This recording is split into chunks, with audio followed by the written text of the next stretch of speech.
오늘 하나님 말씀 마태복음 1장을 오늘 보겠습니다. 오늘 수요 예배이면서 앞으로 성경 공부한다 생각하시고요. 오늘 마태복음 1장을 한 장씩 질문 형태로 이렇게 한번 말씀을 좀 나누도록 하겠습니다. 마태복음 1장 1절부터 마지막 절까지 같이 한번 읽겠습니다.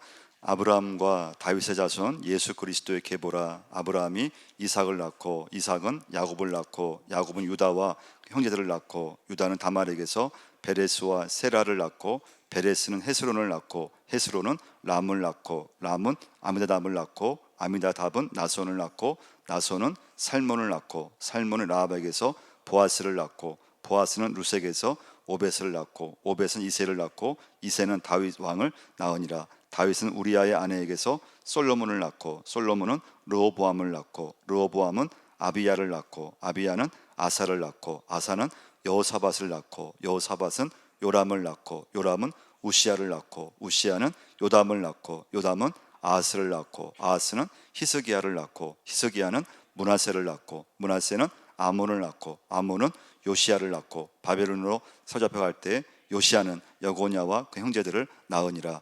바벨론으로 사로잡혀간 후에 여고냐는 스알디엘을 낳고 스알디엘은 스룹바벨을 낳고 스룹바벨은 아비우스를 낳고 아비우스는 엘리야김을 낳고 엘리야김은 아소를 낳고 아소르는 사독을 낳고 사독은 아킴을 낳고 아킴은 엘리우스를 낳고 엘리우스는 엘르아사를 낳고 엘르아사는 mat단을 낳고 mat단은 야곱을 낳고 야곱은 마리아의 남편 요셉을 낳았으니 마리아에게서 그리스도라 칭하는 예수가 나시니라. 그런즉 모든 대수가 아브라함부터 다윗까지 14대요 다윗부터 바벨론으로 사로잡혀갈 때까지 14대요 바벨론으로 사로잡혀간 후부터 그리스도까지 14대더라. 예수 그리스도 나심은 이러하니라. 그의 어머니 마리아가 요셉과 약혼하고 동거하기 전에 성령으로 잉태된 것이 나타났더니 그의 남편 요셉은 의로운 사람이라 그를 드러내지 아니하고 가만히 끊고자 하여 이 일을 생각할 때 주의 사자가 현몽하여 이르되 다윗의 자손 요셉아 내 아내 마리아 데려오기를 무수하지 말라. 그에게 잉태된 자는 성령으로 된 것이라. 아들 낳으니 이름을 예수로 하라. 이는 그가 자기 백성을 그의 죄에서 구원할 자이심이라 하니라. 이 모든 일이 된 것은 주께서 선지자로 하신 말씀을 이루러 하심이니 이르시되 보라 처녀가 잉태하여 아들을 낳을 것이요 그의 이름은 임마누엘이라 하리라 하셨으니 이를 번역한즉 하나님이 우리와 함께 계시다 함이라. 요셉이 잠에서 깨어 일어나 주의 사자의 분부대로 행하여 그의 아내를 데려왔으나 아들을 낳기까지 동침하지 아니하더니 나음의 이름을 예수로 하니라. 아멘. 우리 그 질문 마태복음 우리 말씀 교재 한번 1번 한번 우리 한번 질문 한번 읽어볼까요? 마태복음은 왜 지루한 족보로 시작하나요? 마태에게는 왜 예수님의 족보가 필요했을까요? 신약 성경 제일 처음 마태복음 1장에 딱 펼쳐보면은 뭐가 나옵니까? 족보가 나오죠. 족보. 누가 누구를 낳고 누가 누구를 낳고 이게 계속 나오게 돼요. 첫 번째 오늘 질문이에요. 왜 마태는 마태복음을 쓰면서 왜 족보를 기록했을까요?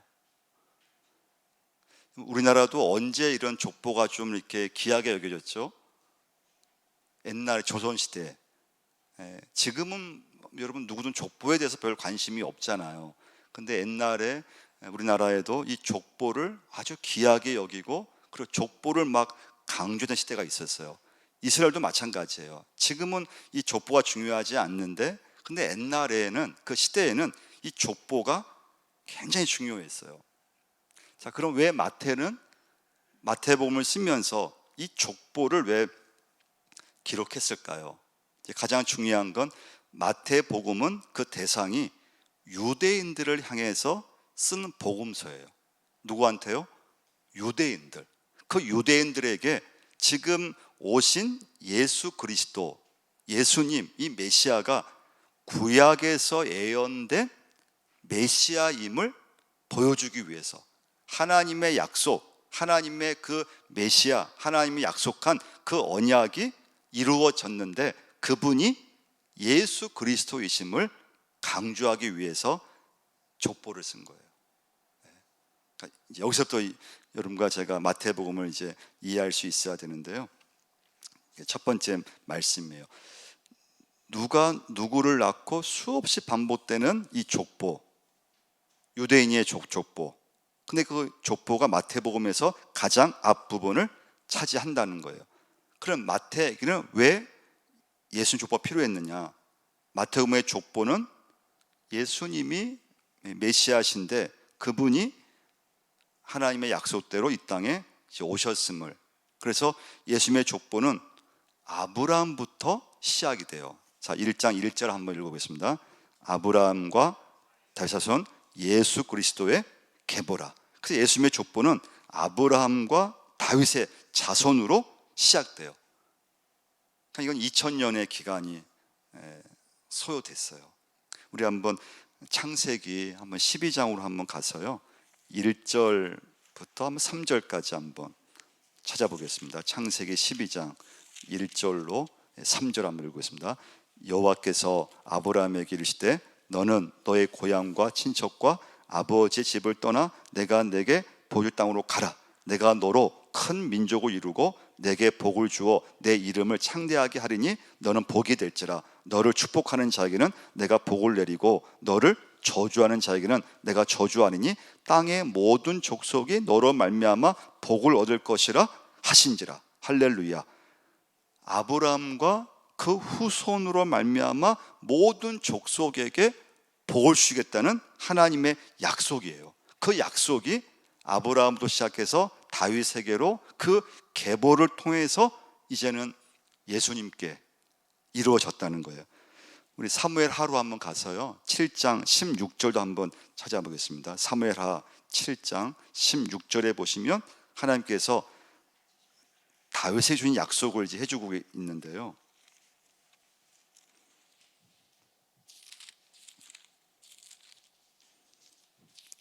사무엘 하 7장 16절을 한번 읽어보겠습니다. 내 집과 내 나라가 내 앞에서 영원히 보존되고 내 왕위가 영원히 견고하리라 하셨다 하라. 내 집과 내 나라가, 그러니까 다윗의 가문을 통해서 그 계보를 통해서 하나님의 그 메시아, 하나님의 아들 예수 그리스도가 다윗의 족보를 통해서 이 땅에 오신다는 거예요. 그 약속이에요. 자, 그러면서 우리 이사야서로 한번 가서요, 이사야서 9장 6절도 한번 찾아보겠는데요. 이사야서 9장 6절과 7절 한번 읽어보겠습니다.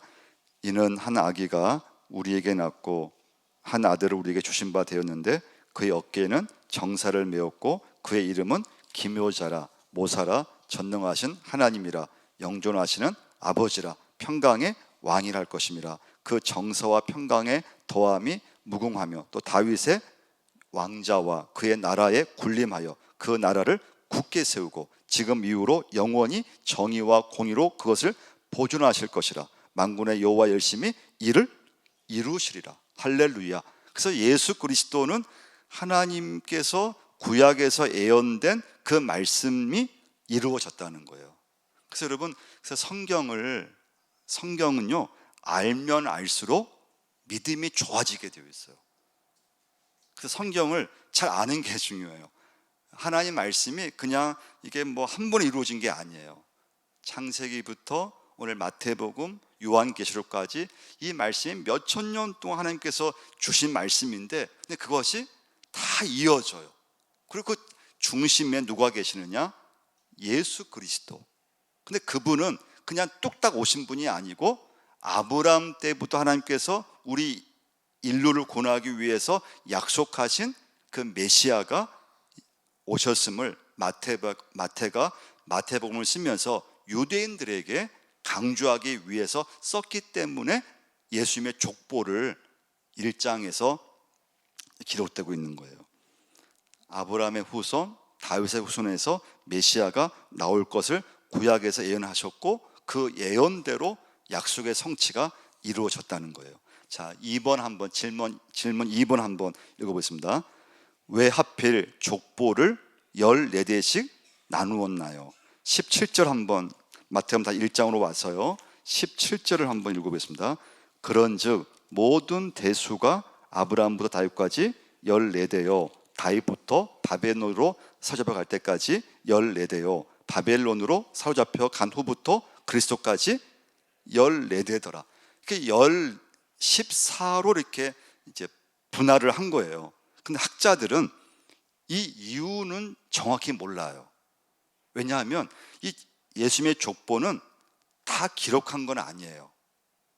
이 족보에는 이름이 빠진 사람들이 있어요. 그래서 일부러 14대씩 14를 맞추기 위해서 어떤 사람은 뺐다는 거예요. 그럼 14로 왜 이렇게 맞췄느냐? 이건 아직까지 신학자들이 연구를 했지만 아직까지 몰라요. 그래서 어떤 신학자들은 이 족보를 좀 이제 외우기 쉽게 하기 위해서 14대씩 3등분으로 나누었을 거라고 얘기를 하기도 하지만 그 이유는 정확히 모른다가 답이에요. 그 이유는 몰라요. 그렇게 아주 이해를 하시면 돼요. 자, 3번 질문 한번 읽어보겠습니다. 여인들도 유대 족보에 들어갈 수 있었나요? 우리나라 족보에 보면 여성들이 들어갑니까? 안 들어갑니까? 우리나라 족보에 여성들 이름이 안 들어가요. 마찬가지로 유대인들 이스라엘의 족보에도 여성 이름은 들어가지 않아요. 원래 남성 이름만 들어가야 돼요. 근데 마태복음 1장에 보면은 여성 이름이 들어가요. 5명이 들어가요. 한번 여러분 아시는 분 한번 얘기해 보세요. 아무나 자신감 있게요. 5명의 여성이 나와요. 누가 나오죠? 제일 처음에는요, 다말, 두 번째 라합, 세 번째 룻, 네 번째 밧세바, 다섯 번째 마리아. 근데 이 마리아를 이제 제외하고 이 4명의 여성들은 다 허물 있는 여성들이에요. 여러분 족보를 우리가 쓸 때 우리나라도 마찬가지지만 족보는 가능하면은 일부러라도 자기 가문에서 다른 좀 훌륭한 사람 막 그냥 지어내서라도 그렇게 족보를 만드는 게 보통이에요. 그런데 예수님의 족보의 특징이 뭐냐? 우리 같으면은 그 족보에서 일부러 막 이름을 지어야 되고 넣지 않아야 될 사람을 넣었다는 거예요. 자, 3절 한번 보시면요. 3절 한번 읽겠습니다. 유다는 다말에게서 베레스와 세라를 낳고 베레스는 헤스론을 낳고 헤스론은 람을 낳고. 예수님의 족보라면 여러분 생각해 보세요. 뭔가 훌륭한 사람들, 뭔가 예수님의 족보라고 했을 때 뭔가 그 조상들이 뭔가 좀 이렇게 업적이 있고 그런 사람들을 일부러 넣어야 되는데, 근데 성경 말씀은 전혀 그렇게 하지 않았어요. 오히려 예수님의 족보 중에서 허물이 있는 여성들을 넣었는데요. 여기 다말과 유다는 어떤 관계인가 하면요, 어떤 관계죠? 시아버지와 며느리 관계예요. 그러니까 시아버지와 며느리와의 관계에서 아이를 낳은 여자가 다말이에요. 두 번째 여성은 5절 말씀 보시면 살모는 라합에게서 보아스를 낳고. 자, 라합은 어떤 여성인가 하면 여리고 성에서 기생이었어요. 기생, 몸을 파는 여성이었어요. 그런데 예수님의 족보에 나오는 거예요. 허물이 많은 여성이에요. 그러니까 어떻게 보면 여러분, 인간적으로 보면은 예수님 족보에 들어갈 수 없는 사람들이에요. 그 당시로 보면요. 자, 5절에 또 누가 나옵니까? 룻이 나오죠. 보아스는 룻에게서. 오벳이라고. 룻은 이방인 여자죠. 이 당시에 유대인들 입장에서 이방인은 사람도 아니에요. 그냥 개 취급을 했어요. 아예 그냥 무시해 버렸어요. 그런데 유대인들을 향해서 족보를 쓰는데, 말씀을 쓰는데, 근데 이방인 그 룻을 예수님의 족보에 당당하게 이름을 놓고 있는 거예요. 6절 말씀 읽어보겠습니다. 이새는 다윗 왕을 낳으니라. 다윗은 우리아의 아내에게서 솔로몬을 낳고. 우리아의 아내가 누구죠? 밧세바죠. 밧세바는 남편이 있었죠. 남편이 있었는데 다윗의 가장 큰 인생에서 실수였죠.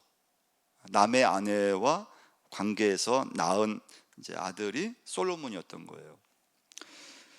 그러니까 상당히 이건 뭐 말도 안 되는 거죠. 예수님의 족보인데 그 족보에 나오는 이 여성들이 들어가는 것도 참 이건 쉽지 않은 것인데, 들어간 여성들이 다 하나같이 허물 있는 여성이라는 거예요. 그럼 여러분, 이제 이 세 번째 질문이에요. 그럼 마태는 왜 굳이 흠결 있는 여자를 예수님의 족보에 왜 넣었을까요? 왜 넣었을까요?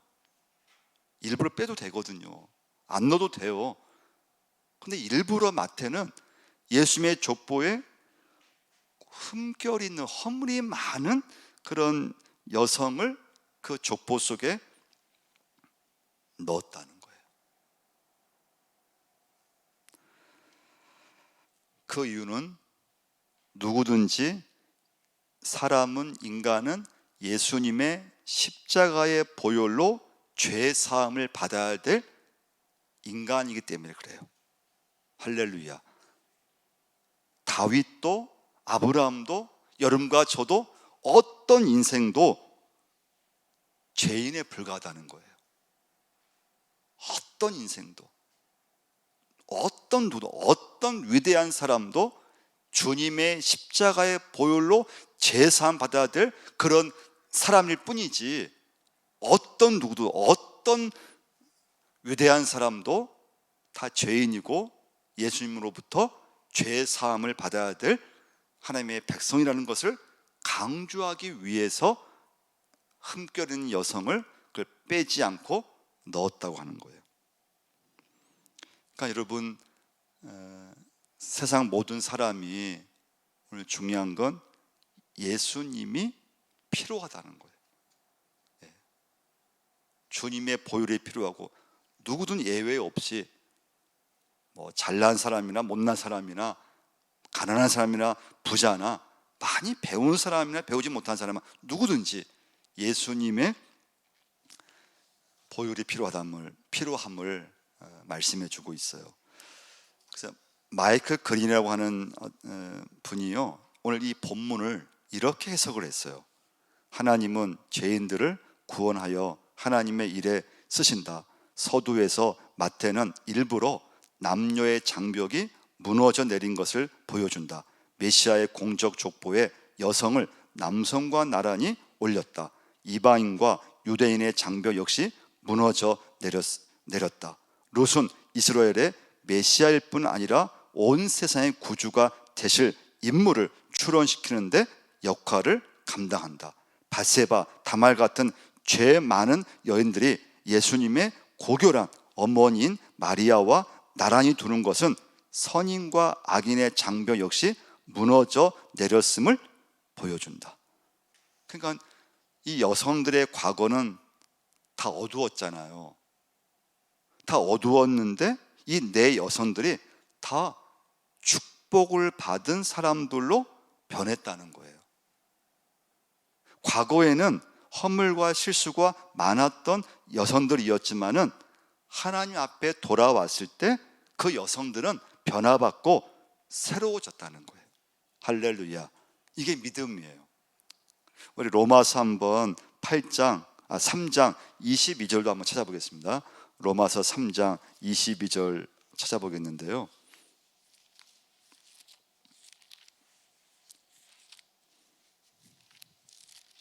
로마서 3장 22절부터 24절까지 읽어보겠습니다. 곧 예수 그리스도를 믿음으로 말미암아 모든 믿는 자에게 미치는 하나님의 의인이 차별이 없느니라. 모든 사람이 죄를 범하였음에 하나님의 영광에 이르지 못하더니 그리스도 예수 안에 있는 속량으로 말미암아 하나님의 은혜로 값없이 의롭다 하심을 얻은 자 되었느니라. 그러니까 예수님의 족보는 하나님이 인간들 사이에 존재하는 편견, 우리 인간들에게는 차별, 이 모든 것을 완전히 철폐시켰던 분이심을 말씀해 주고 있어요. 그러니까 여러분과 저는 살면서 우리는 편견이 있잖아요. 인종의 차별이 있고 내 기준에서 우리 나라만 해도 뭐 지역의 그런 지역 감정, 좀 지역의 차별, 선입관, 여성과 남성의 그런 어떤 좀 차별, 그런 어떤 선입관 이런 게 있는데, 근데 하나님의 나라에서는 이런 모든 인종과 어떤 계급과 또 어떤 그런 빈부의 격차라든가 이런 어떤 인간이 만든 그런 차별이 없다는 거예요. 모두가 다 죄인이고 주님을 우리는 믿어야 되고 의지해야 될 하나님의 자녀일 뿐이지, 우리가 살아가면서 우리가 자꾸 어떤 장벽을 만들고 차별을 만들고 우리가 자꾸 하는 것이고, 하나님께는 그런 차별이 없다는 거예요. 그래서 이제 여러분 중요한 건 너무 과거가 중요하지 않다는 거예요. 그러니까 과거로만 따지면 라합과 다말과 룻은, 밧세바는 이 예수님 쪽으로 들어올 수 없어요. 과거만 따지면 여러분과 저도 이 자리에 앉아 있을 수 없어요. 저도 마찬가지예요. 그런데 복음은 과거에 우리가 허물과 그런 실수나 그런 죄가 있었을지라도 지금 내가 주님 앞에 서 있기만 한다면 과거의 허물, 과거의 실수, 과거의 그 어떤 것도 예수님의 보혈로 깨끗이 씻어진다는 거예요. 이게 믿어지면 이게 복음이 되고 하나님의 자녀가 되고 은혜가 되는 걸 볼 수가 있어요.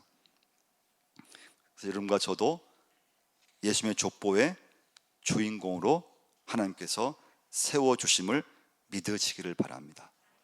네 번째 질문 같이 한번 읽어보겠습니다. 요셉은 마리아와 결혼 전인데 왜 남편이라고 불렀나요? 자, 18절 한번, 마태복음 1장 18절과 19절을 한번 읽어보겠습니다. 예수 그리스도 나심은 이러하니라. 그의 어머니 마리아가 요셉과 약혼하고 동거하기 전에 성령으로 잉태된 것이 나타났더니 그의 남편 요셉은 의로운 사람이라 그를 드러내지 아니하고 가만히 끊고자 하여. 자, 18절 말씀에서 예수님의 나심, 예수님의 부모는 마리아와 요셉, 약혼을 했어요. 동거하기 전이에요. 근데 19절에 뭐라고 했습니까? 그의 남편 요셉은, 이렇게 남편이라고 호칭을 했다는 거예요. 자, 이 당시에 이스라엘의 결혼 풍습은 약혼이라는 게 있어요. 약혼. 그 약혼은 결혼과 똑같은 법적 효력을 갖고 있어요. 근데 약혼하고 나서 1년간은 이 신랑 신부가 떨어져 지내는 거예요. 그리고 1년이 딱 이제 지나고 나서 이 신랑 신부가 결혼을 통해서 가정을 이루게 돼요. 근데 예수님이 이 땅에 오실 때 하나님은 인간의 몸을 입고 동정녀 탄생으로 오실 것을 하나님은 이사야 말씀에서 예언해 주셨어요.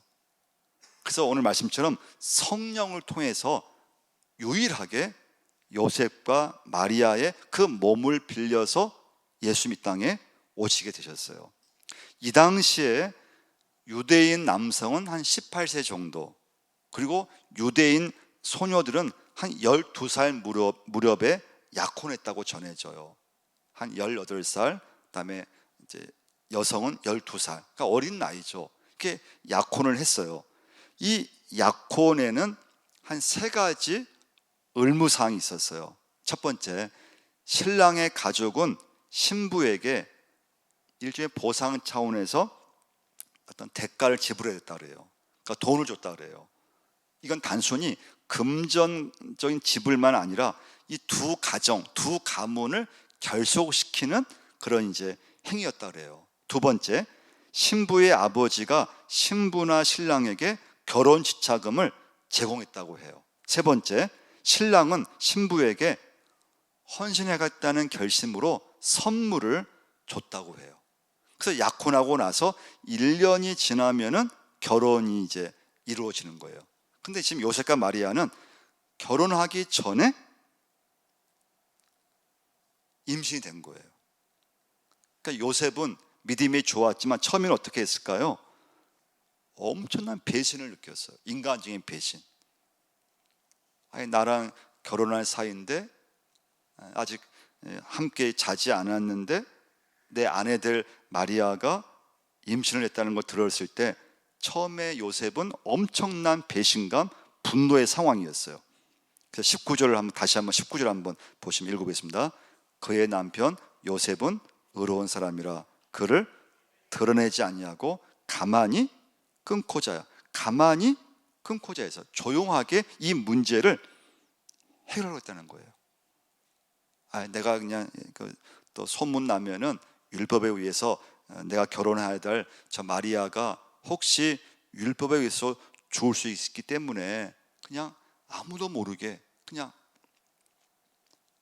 이 문제를 해결하고 있다는 거예요. 가만히 끊고자 했다는 거예요. 드러내지 않고 조용히 해결하려고 했다는 거예요. 근데 그 갈등 속에 있을 때 천사가 나타나서 요셉에게 하나의 말씀을 전해주게 되죠. 자, 20절 한번 읽어보겠습니다. 이 일을 생각할 때 주의 사자가 현몽하여 이르되 다윗의 자손 요셉아 내 아내 마리아 데려오기를 무수하지 말라. 그에게 잉태된 자는 성령으로 된 것이라. 아들 낳으리니 이름을 예수로 하라. 이는 그가 자기 백성을 그들의 죄에서 구원할 자이심이라 하니라. 할렐루야. 하나님이 요셉에게 모든 진실을 알려주셨어요. 그리고 요셉은 그 하나님의 뜻에 순종하게 돼요. 마리아를 데려오게 돼요. 이건 굉장한 믿음이죠. 믿음이 없었더라면 이건 할 수 없는 그런 거예요. 그냥 순종해요. 오늘 말씀에 여러분과 제가 이제 결론이에요. 적용할 건 뭔가 하면요, 하나님의 뜻이 인간의 역사를 통해서 나타난다고 하는 거예요. 이때 중요한 건 여러분과 저의 가정도 하나님의 뜻이 내 가정을 통해서 나타난다는 것을 꼭 믿으셔야 돼요. 내가 보기에 우리 가정은 또 별거 아닌 것 같고 세상적으로 보면은 아무것도 이룬 것이 없는 것 같고 내 자녀들을 보면은 뭐 잘된 것도 없는 것 같고, 근데 여러분 예수님의 족보에도 그 나온 사람들이 믿음이 좋은 사람도 있고 뛰어난 사람도 있었지만은 우리가 지금 보았듯이 허물이 많은 족보에 나올 수 없는 그런 여성들이 있었다고 하는 거예요. 하나님의 역사라고 하는 건요, 그냥 이 허공에서 이루어지는 것이 아니에요. 하나님의 역사와 뜻은 반드시 인간을 통해서 나타나게 되어 있어요. 그래서 예수님이 메시아가 요셉과 마리아 그 가정을 통해서 이 땅에 오신 걸 볼 수가 있어요. 그러니까 여러분 이제 성경에서 보시면 하나님의 일꾼들을 보면요, 대부분 부족함이 많은 사람들이에요. 다 부족함이 많은 사람들이었어요. 허물이 많은 사람들이었어요. 그런데 부족함이 많음에도 불구하고 얼마든지 하나님의 선하신 도구가 될 수 있음을 꼭 믿으셔야 돼요. 그럼 기도하셔야 돼요. 하나님의 뜻이 나를 통해서 지금 이루어진다고 하는 거, 하나님의 뜻이 내 가정, 내 자녀를 통해서 이루어진다고 하는 거. 절대 여러분 포기하거나 일이 안 됐다고 해서 절대 우리가 멈추어 있으면 안 돼요. 또 너무 세상적으로만 가면 안 돼요. 어떻게 하든지 믿음을 가지고 하나님의 뜻이 믿음의 가정을 통해서 믿음을 가진 나를 통해서 지금도 하나님의 뜻이 이루어질 수 있다는 것을 믿으셔야 돼요. 그래서 믿음은, 그래서 여러분 내 자녀의 믿음은 내가 책임진다는 생각을 가지셔야 돼요. 저희 부부가 참 아이를 기르면서 좀 이렇게 많이 좀 뭐 회개했다 할까요? 그냥 교회 학교에 이렇게 보내면은 그냥 다 되는 줄 알았어요. 교회 학교 보내고 교육자가 있고 선생님들이 있으니까. 근데 딱 저들이 이제 깨달은 것은 뭔가 하면 교회 학교의 도움도 받아야 되지만 내 자녀의 믿음은 부모인 내가 감당해야 된다는 거예요. 내가 기도해야 돼요. 그래서 저희 아내가 이제 그때 붙잡았던 것이 뭔가 하면 MIP 기도하는 엄마들이었어요. 지금까지 계속 하고 있는 거죠. 그러니까 여러분과 제가 또 우리가 이제 가정에서 배우자를 위해서 기도를 많이 하셔야 돼요. 내 배우자를 위해서. 믿음이 없으면 없는데 기도하시면 되고, 믿음이 있으면 있는데 기도해 주셔야 되고, 또 내 가정이 있다면, 자녀가 있다면 내 자녀를 위해서 꾸준히 기도하셔야 돼요. 근데 그 기도가 그냥 내 욕심만으로 기도하면 안 된다는 거예요. 하나님 말씀을 붙잡고 말씀 기도로 나갈 수 있으셔야 돼요. 그래서 여러분, 마지막 결론이에요. 하나님의 뜻이 오늘 내 가정을 통해서 나타난다고 하는 거. 내 모습이 지금 부족하고 연약하고 그렇게 보인다 하더라도 절대 실망하거나 쉽게 판단하면 안 돼요. 그런 약한 내 모습, 내 가정, 내 자녀라 할지라도 하나님께서는 내 믿음에 있는 나를 통해서, 내 가정을 통해서라면 얼마든지 하나님께서 쓰시고 역사하실 수 있다고 하는 그 하나님이심을 여러분과 제가 꼭 믿고 나가셔야 돼요. 그래서 여러분과 저는 내 자녀를 어떻게 하든지, 내 배우자를, 내 가정을 어떻게 하든지 기도와 말씀으로 끌고 나가셔야 돼요. 우리 같이 한번 기도하겠습니다.